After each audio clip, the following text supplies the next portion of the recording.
everybody, it's Mariana with Three Peaks Classroom. In today's video, I want to share with you 5 activities that you can do in your classrooms to commemorate Holodomor. The 5th activity that I'm going to tell you about, I will actually model it on camera for you and then we can create it together. Every year on the last Friday in November, many countries, including Canada, take time to learn about the tragic events that happened during the Holodomor between the years of 1932 and 1933. Now, before I share the 5 activity ideas with you, I do want to let you know that I also have classroom resources that you can use in your classroom in order to teach and learn about the Holodomor. And the best thing is that you absolutely do not need to have any sort of background knowledge at all. I have resources designed for any classrooms from grades K to 6. So first I'm going to show you the resources that I have for grades K to 2. I do have a little 2-page document, so if you just print it back to back, it'll be a 1-page handout with lots of coloring opportunities, but it shares the information with the students in a very simplified manner. So again, this handout is for grades like K to 2, and then the handout that I have here, this is a little bit more advanced. This is for grades 3 to 6, and so this one is a 4-page document, which includes some real photographs as well, a lot of information. It goes into a little bit more detail about what happened. Still student-friendly language, of course, and then one whole page of comprehension questions, and the answer key is included as well. So if you're looking for handouts to use for Holodomor, I have a K to 2 version and a grade 3 to 6 version. I also have corresponding PowerPoints to go for both sets of classes. So I have a PowerPoint lesson designed for teaching for grades K to 2, which includes exclusive videos, with myself teaching a bit more in detail. And I also have a longer 17-page slideshow with 7 exclusive videos done by myself for those kids that are in grades 3 to 6, where we talk a little bit more in detail about what happened and some first-hand accounts and things like that. Again, all very student-friendly language. So I have the PowerPoints, and then the last thing, this is across the board, you can use this in any grade, but I have 3 different mindfulness art activities. So this first one is a cross, and it has the national flower of Ukraine, and it has the wheat as a symbol of the Holodomor.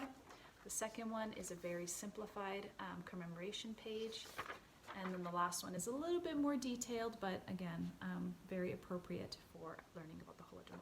So if you are interested in any of these resources, I will share the link below in the description of this video, and it will take you to all of the resources so that you can find one that's appropriate for your classroom. So the first activity I have is planting wheat.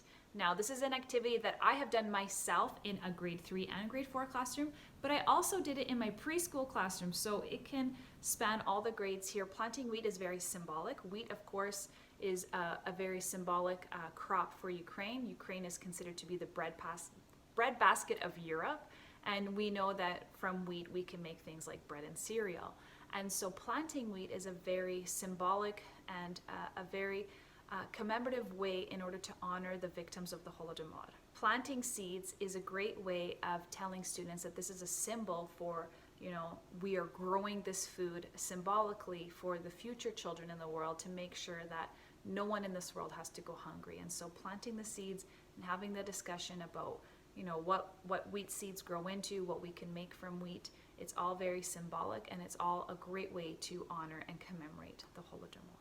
Keep in mind that it takes wheat seeds about 7 days to start germinating. So if you wanted to plant this on Holodomor, just realize that it will take about a week to 10 days for the wheat seeds to actually pop up. So it might be something that you want to do beforehand, or it might be something that you want to do on a Monday leading up to Holodomor, and then when they come back from the weekend, they'll see the wheat seeds germinating. They will also germinate faster if you put the soil on like a heat register. That way it warms up the soil, and it will cause the wheat seeds to germinate a little bit quicker. The second activity that I have for you that you can do in your classrooms is to make a wheat pin with ribbon to wear on your shirts, kind of like you would a poppy for Remembrance Day. Now, using Crayola Model Magic clay, or any sort of lightweight air drying clay, you can have your students sculpt a sheaf of wheat, and you can already buy the ones that are yellow in color, or you can buy the white ones and they can color it yellow with their markers and then just work it into the clay. But either way, they can make a sheaf of wheat, and then they can tie blue and yellow ribbon on top, you know, a way to honor Ukraine's flag colors. Keep in mind also that this modeling clay takes about 24 hours for it to dry. And so this might be something that you want to do the day before. And then on the day of Holodomor, then they have the wheat pin in order for them to wear it on their shirts. I found my Model Magic clay at Michael's, but you can also find it on Amazon as well. Activity number 3 is to make borscht with your class. Now, of course, this is going to be a lot more involved because you're going to have to bring in the ingredients and you might need some parent volunteers as well. But oh, what a valuable learning opportunity for the students. Not only would you be honoring the victims of the Holodomor by creating their national recipe, you would actually be teaching your students and introducing them to a cultural staple. And it was inscribed to the UNESCO Intangible Cultural Heritage in Need of Safeguarding list. Whew! When the war broke out in Ukraine, UNESCO put it on their list of cultural things that we need to safeguard and preserve.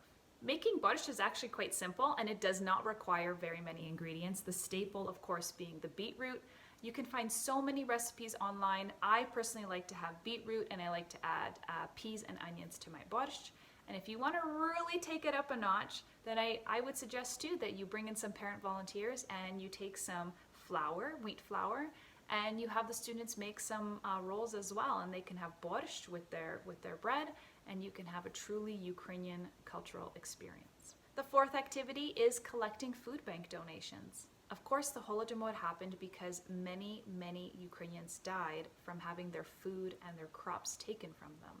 So how do we prevent others from going hungry and sick as well? By collecting and donating food items. You can choose to do this as your own personal classroom, or you can choose to do it as a whole school activity. But either way, collecting and donating food bank donations is a wonderful way of honoring the victims of the Holodomor. Okay, and activity number 5 is to make a wheat landscape using modeling clay. This is different from the lightweight air drying clay that I mentioned earlier. This is just your regular modeling clay that you can get from the dollar store. I know in my school supply room, we have balls and balls of this kind of clay just sitting in the cupboards. And so, yeah, all you would really need are the colors to make a wheatscape. So you would need like blues, greens, yellows, whites, and browns maybe. So together we are going to make a wheatscape. Again, all you need is clay and you need a piece of cardstock. I actually bought pantyhose on the weekend, and this is from a pantyhose container, but it's a perfect white cardstock paper, so I'm not throwing that away. I'm not recycling that. I'm going to use it to make our wheatscape picture. So the techniques that I'm going to use in order to create my wheatscape photo, I actually learned from famous Canadian author and artist Barbara Reid. In all of her stories, she uses modeling clay as well, and she creates all of the illustrations for her children's books. And so I've had the opportunity to see Barbara Reid speak at a conference, and so I'm going to use that knowledge here, and I'm going to show you guys, I'm going to model how to create a wheatscape using her techniques. So I'm going to flip the camera around, I'm going to lay my paper down, I'm going to show you the techniques, and then I'm going to speed up the process so that you can see the final result. Okay, so for this activity, I'm going to use blue, yellow, some brown, some white in order to lighten up colors, and green. And the way that you want to begin the activity is by always starting with your furthest layer and then building your layers on top of that. And so my furthest layer is going to be my sky and the horizon. And then I'm going to have a little layer of like forest behind. And then I'm going to build a wheat field in front. And so we're going to begin by taking some blue and warming it up in our fingers. And I'm just going to drag it with my fingers.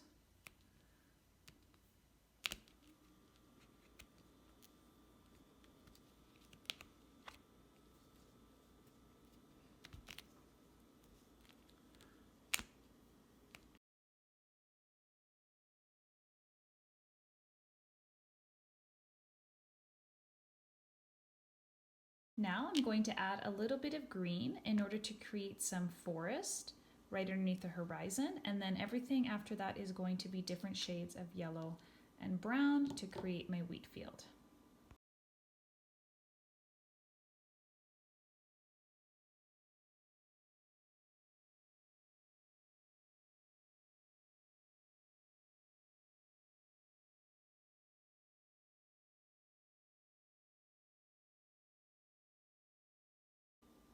All right, so there's my horizon with the green trees in the background. And now I'm going to spend some time and I'm going to do different layers of wheat fields. I'm going to start with like a very light layer in the back, and moving forward, I'm going to add a little bit more brown to each layer as I go.